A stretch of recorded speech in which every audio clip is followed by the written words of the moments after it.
Ready?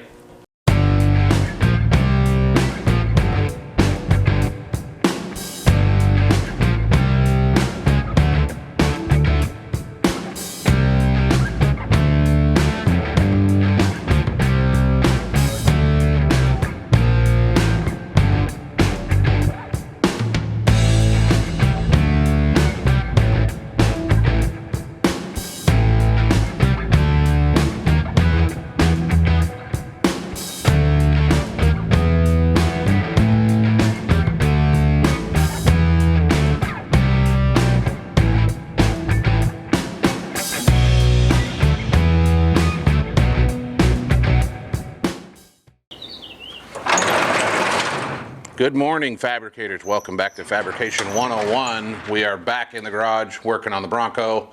Obviously, let me get this to lighten up here a little bit.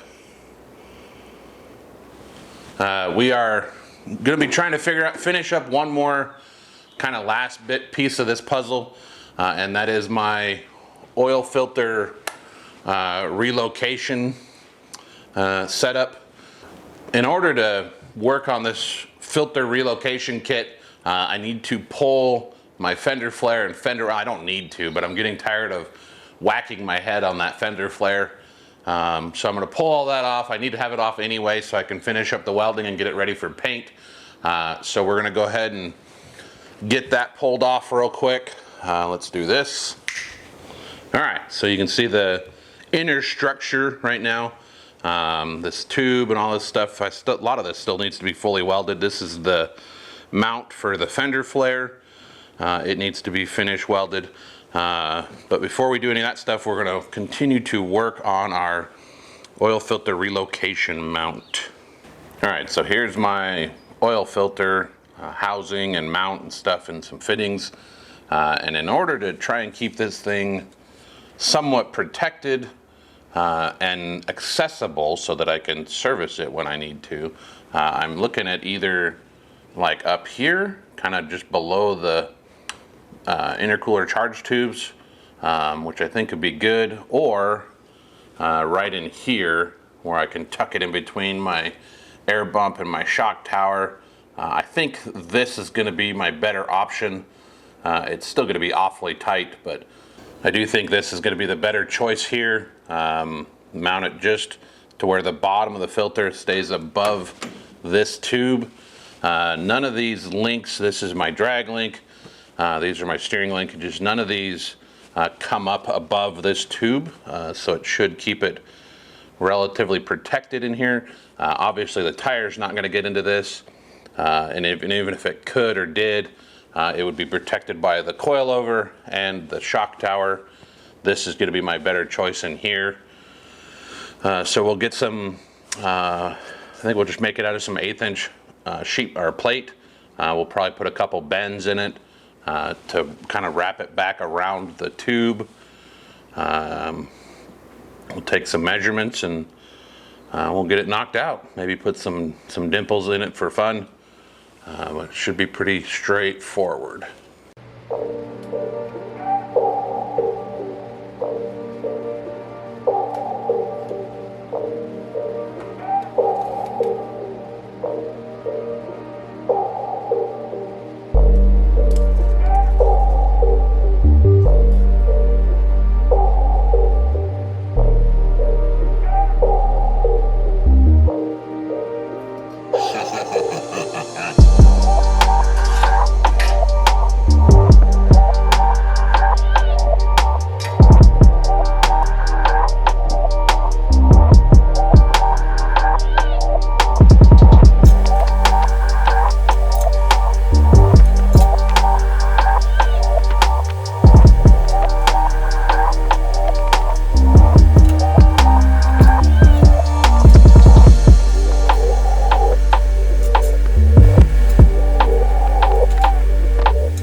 it's all done. It's not tight, it's just tacked in there for now. I'm gonna go ahead and I think start making the hoses that go around to the connection point or the head. Should be pretty straightforward. Everything's looking pretty good. Once the hoses are done, I'll pull the filter mount out and then go ahead and get everything welded up. Then probably go ahead and throw some paint on it before I start bolting it all back together. So these are called field serviceable hose ends, and these are pretty nice ones. They actually swivel. The important thing to remember if you're using things like this is this piece has left-handed thread, so it actually screws on backwards to go onto the hose, and it's important that you don't push this in too far. You actually only want to go in about to here. Otherwise it causes the end of the hose to close up in the opening, and it makes it super hard to get these guys in there. And then I always like to put a little anti-seize on this so it doesn't lock up in there. These are kind of meant to be somewhat reusable. I always like to go ahead and put them on using a drill or an impact. It makes it pretty easy. You don't need to go crazy to put them on there. Go on just a little bit more. That's good.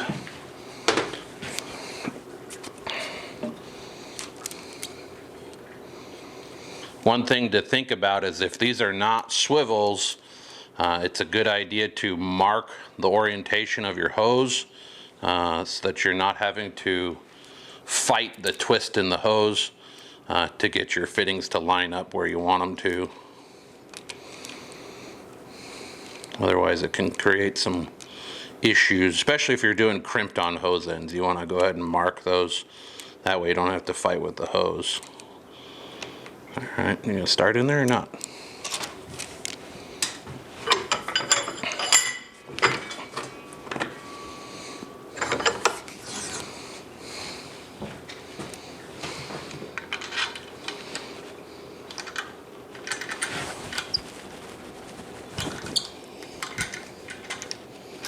Seems like it wants to go in crooked. There we go. Pretty sure that's in there.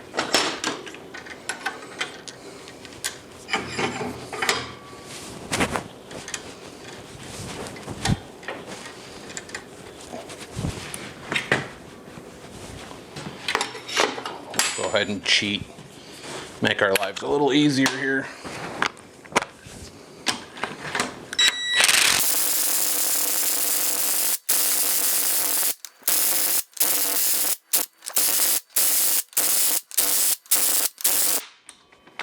Almost there.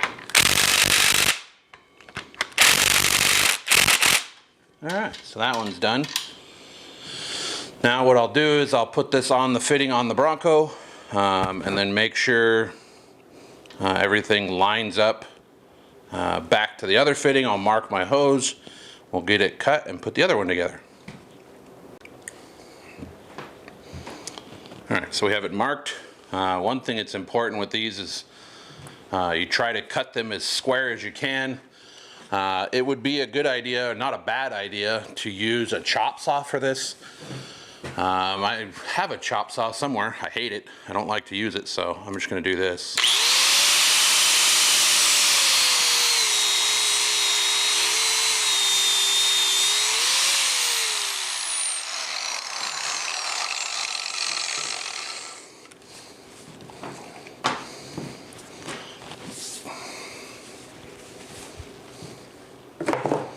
It's important to remember before you final assemble all this stuff for the last time that you take a minute and blow these hoses out to get any kind of debris out of the inside of them, because that could be no good for your engine.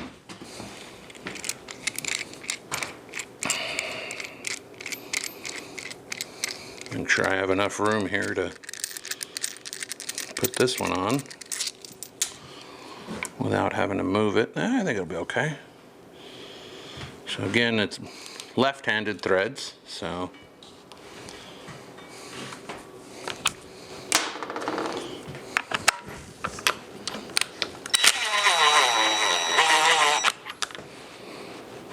Pretty good there.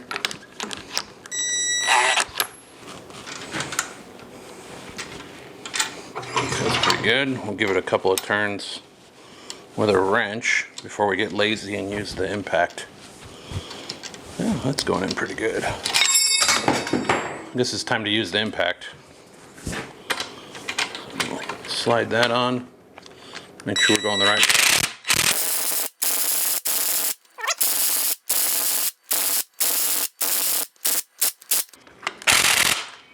All right, second hose is done.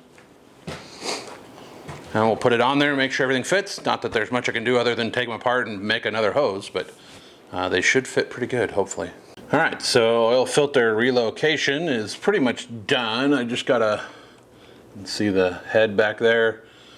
Hoses are all good. I just gotta pull everything back apart. Go ahead and do the welds. And I'm gonna do a few other welds. I still haven't welded my headlight mount on here, and I do have a cap to go on the end of this tube. I gotta do the welds here on the fender mounts and finish up the welds on the brace for the rock slider. So we'll go ahead and do all those and then throw some paint on it, and we'll bolt it all up and it should be good to go.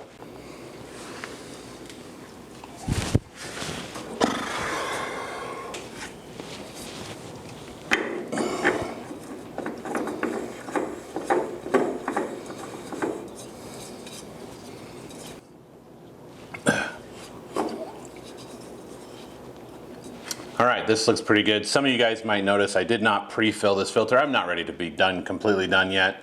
I will pre-fill this before I try and start the engine up. I did go ahead and blow out my hoses. Everything's bolted up. All the hoses look good the way they're routed. The mount is solid. I don't think it's in any real danger here. It's above the level of the tube here. Things might get close, but I don't think they'll ever actually hit. So one more piece of the puzzle down. This thing is definitely getting closer. I'm still waiting on a couple of things for the fuel system. Hopefully those should be here shortly. We'll be able to get that plumbed up and maybe get this thing fired off. Thank you guys so much for tuning in. We will see you guys in the next episode of Fabrication 101. If you're liking this content, do me a favor, feel free to like and share this video, help me build this channel, and we will see you guys in the next episode of Fabrication 101. And in the meantime, do me a favor, do yourself a favor and go build something.